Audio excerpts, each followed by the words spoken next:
gidan gaskiya. A duniya baki ɗaya mutane miliyan 15 ne cutar corona ta kama. Jami'an lafiyar kuma sun ce mutane na ɓoye alamomin cutar ta corona saboda tsoron nuna musu kyama.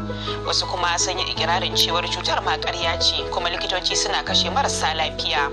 BBC ta samu shiga sashen kulawa ta musamman na asibiti a birnin Islamabad domin gana da likitocin da ke gab da sarewa. Ga kuma Aisha Sharif Baffa da ƙarin bayani.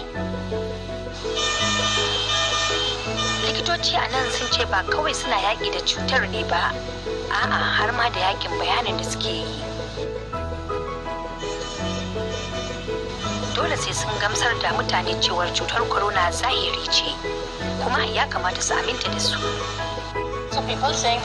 Wasu na cewa ƙarya ce, wai wani shiri ne na ƙasashen da suka ci gaba don su rage yawan jama'a, kuma likitoci tamkar dillalan waɗannan hukumomi ne. Wannan yana mana ciwo ainin.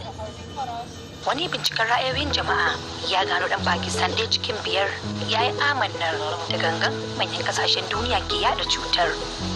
Sannan rabin waɗanda aka ji ra'ayinsu sun ce suna azazzala barazanar.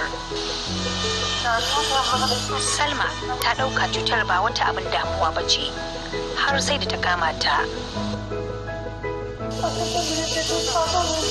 Ta faɗa mana dole mutane su ɗauke ta da gaske.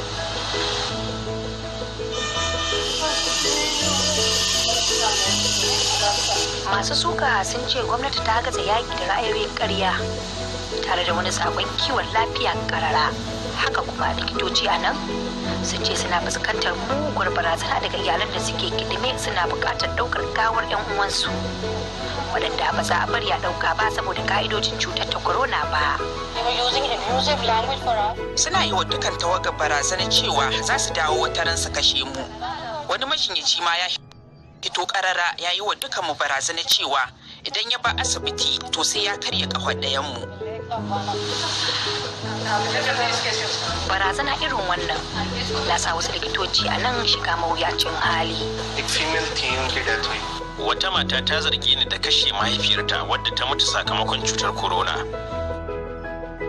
Na ji takaici kwarai kuma na damu ta yadda na yi tunanin ya kamata in bar aiki kawai. Ba a godiya ga aikinmu kuma ba zan iya cetar mutane ba. Na zama likita ne don taimakawa mutane to amma ban iyawa.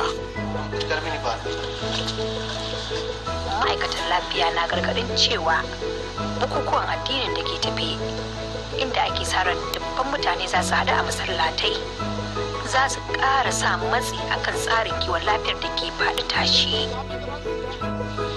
To za ku iya samun wasu bayanai akan wannan labarin da ma wasu su a shafinmu na intanet bbchausa.com wanda za ku iya samu akan wayoyinku na salula.